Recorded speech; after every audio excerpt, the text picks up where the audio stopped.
Hello friends, welcome to Sunitha kitchen. ఈరోజు మన ఛానల్లో క్రంచీగా ఎంతో టేస్టీగా ఉండే డైమండ్ కట్స్ని ఎలా ప్రిపేర్ చేసుకోవాలో చూసేద్దామండి. చాలా సింపుల్గా ప్రిపేర్ చేసుకోవచ్చు, తక్కువ టైంలో ఎక్కువగా ప్రిపేర్ చేసుకోవచ్చు అనమాట.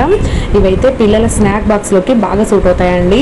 తయారు చేసుకోవడం కూడా చాలా సులువు అనమాట. ఇప్పుడు తయారీ విధానాన్ని సింపుల్గా చూసేద్దాము. ముందుగా అయితే ఒక మిక్సింగ్ బౌల్ తీసుకొని అందులోకి 2 కప్పుల వరకు మైదా తీసుకోవాలండి. మీకు ఈ రెసిపీ పర్ఫెక్ట్గా రావాలంటే మైదాతోనే చేసుకోవాలి, లేదు కొంచెం హెల్దీగా చేయాలి అన్నప్పుడు మాత్రం 1 కప్పు మైదా 1 కప్పు గోధుమ పిండి క్వాంటిటీ తీసుకోండి, కరెక్ట్గా సరిపోతుంది. అలా చేసినా కూడా బాగానే వస్తాయి. ఇప్పుడైతే ఇందులోకి రుచికి సరిపడ ఉప్పు వేసుకోండి, ఒక పావు టీ స్పూన్ పైన పడుతుంది. అలాగే కలోంజీ సీడ్స్ 1 టీ స్పూన్ వేసుకోవాలి. ఇవి వేయడం వల్ల ఈ స్నాక్స్ ఫ్లేవర్ అనేది చాలా బాగుంటుంది. ఇవి లేకపోతే స్కిప్ చేసేయండి. ఆ తర్వాత 1 టీ స్పూన్ వరకు వాము తీసుకొని ఇలా అరచేతి మధ్యలో గట్టిగా రబ్ చేసి వేసుకోవాలి. దీనివల్ల ఫ్లేవర్ అనేది బాగా తెలుస్తుంది. ఆ తర్వాత వేడి చేసిన నూనెని 2 టేబుల్ స్పూన్లు వేసుకోవాలి. 1 కప్పుకి 1 టేబుల్ స్పూన్ చొప్పున 2 కప్పుల మైదాకి 2 టేబుల్ స్పూన్ల వేడి నూనె వేయాలండి. ఈ నూనె ప్లేస్లో మీరు నెయ్యి అయినా కూడా వేడి చేసి వేయచ్చు. రెండిట్లో ఏదైనా సరే కంపల్సరీగా వేయాలండి. అలా చేయడం వల్ల మనకి స్నాక్స్ లోపల గుల్లగా బాగా వేగుతాయి అన్నమాట. సో అలా యూస్ అవుతుంది. కొంచెం వేడి నూనె కాబట్టి ఒకసారి స్పూన్తో కలిపి ఆ తర్వాత ఇక చేతితో బాగా రబ్ చేస్తూ కలపాలి. పిండి మొత్తానికి ఆయిల్ని పట్టించాలండి. ఇలా 4-5 నిమిషాల పాటు చేయండి. ఆ తర్వాత ఒకసారి మనం పిండిని ఇలా గట్టిగా ప్రెస్ చేస్తే అది ముద్దలాగా రావాలన్నమాట. అలా ముద్ద కట్టింది చూడండి. ఇలా అయితే మనం వేసిన నూనె అనేది సరిపోయినట్లు. ఇలా ముద్దలాగా కట్టకపోతే ఇంకొంచెం వేడి చేసిన నూనెని వేయాలండి. ఇక్కడ మనకు సరిపోయింది కాబట్టి ఇక నార్మల్ వాటర్ని కొద్దిగా వేసుకుంటూ రెగ్యులర్గా మనం చపాతీ పిండి ఏ విధంగా అయితే కలుపుతామో అలాగా మరీ సాఫ్ట్గా మరీ గట్టిగా కాకుండా మీడియం సాఫ్ట్గా కలుపుకోవాలి. ఇక్కడ చూస్తున్నారు కదా, పిండి ఈ విధంగా ఉండాలన్నమాట. ఇక ఈ పిండిని ఎక్కడ కూడా మనం నానబెట్టాల్సిన అవసరం లేదండి, ఇన్స్టెంట్గా చేసేసుకోవచ్చు అనమాట. చాలా ఈజీగా అయిపోతుంది. ఇలా పిండి ముద్దని బాగా సాఫ్ట్గా కలుపుకున్న తర్వాత ఇక మనం దీన్ని ఒక 5-6 సమాన భాగాలుగా విభజించుకోవాలండి. నేనైతే ఇక్కడ 5 భాగాలుగా చేశాను.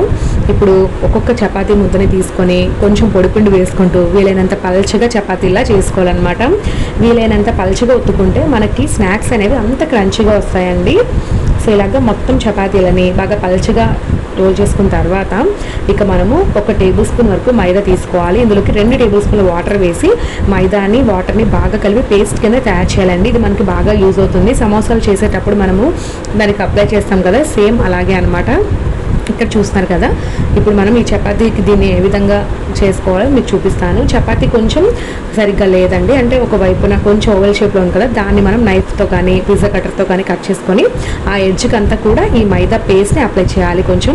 ఇలా చేసి ఇక మనం చపాతీలు రోల్ చేసుకోవాలన్నమాట. ఈ చపాతీ రోల్ చేసుకునేటప్పుడు కూడా మరీ గట్టిగా ప్రెస్ చేయకూడదు. పైన అలా రోల్ చేసినట్లయితే మనకి క్రంచీగా లోపల పొరలుగా బాగా వేగుతుందండి స్నాక్ అనేది.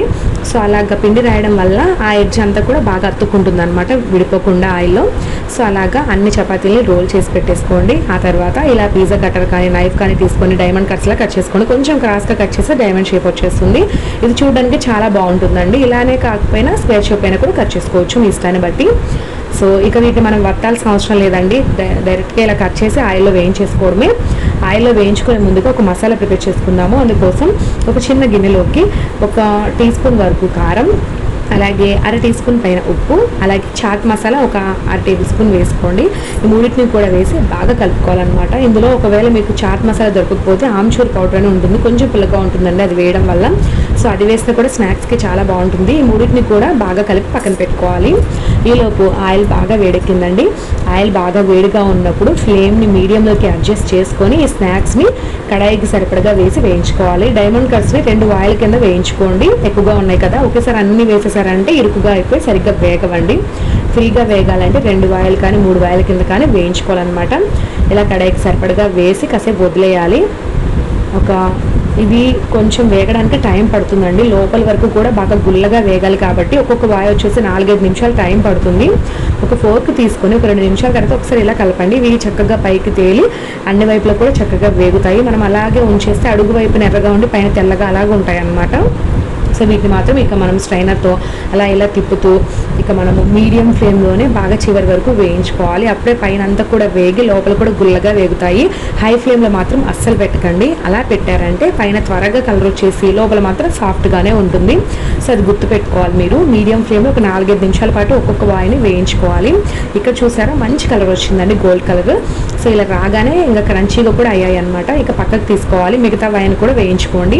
నేను అన్నిటినీ వేయించుకున్న తర్వాత ఒక మిక్సింగ్ బౌల్లోకి తీసుకున్నాను. వీటిపైన ముందుగా మనం కలిపి పెట్టుకున్నాం కదా మసాలా, కారం, ఉప్పు, చాట్ మసాలా, ఆ మసాలాని వేసేసి ఒకసారి బాగా టాస్ చేసుకుంటే వీటికి ఆ మసాలా అనేది బాగా పట్టి బాగా ఉంటుందన్నమాట. స్పైసీగా కొంచెం పులుపులుగా చాలా బాగుంటుందండి. వీటిని ఇలాగే డైరెక్ట్గా తినేసేయచ్చు, లేదా ఇలా టమాటో కచప్తో కానీ సాస్తో కానీ సర్వ్ చేశారంటే చాలా ఇష్టంగా తింటారండి. పిల్లలకి చాలా బాగా నచ్చుతుంది ఈ స్నాక్. ఈవినింగ్ టైంలో చాలా క్విక్గా వేడివేడిగా అప్పటికప్పుడు చేసి పెట్టవచ్చు, లేదంటే ఒకేసారి కాస్త ఎక్కువ మోతాదులో చేసి పెట్టుకొని ఒక 10 to 15 days పాటు పిల్లలకి ఉంచి పెట్టొచ్చండి, స్టోర్ ఉంటాయి కాబట్టి. సో చూసారు కదండి, ఈ సింపుల్ అండ్ టేస్టీ స్నాక్ కనుక మీకు నచ్చినట్లయితే వీడియోని తప్పకుండా లైక్ చేయండి. అలాగే మీ ఫ్రెండ్స్ అండ్ రిలేటివ్స్కి వీడియోని షేర్ చేయండి. Thank you for watching.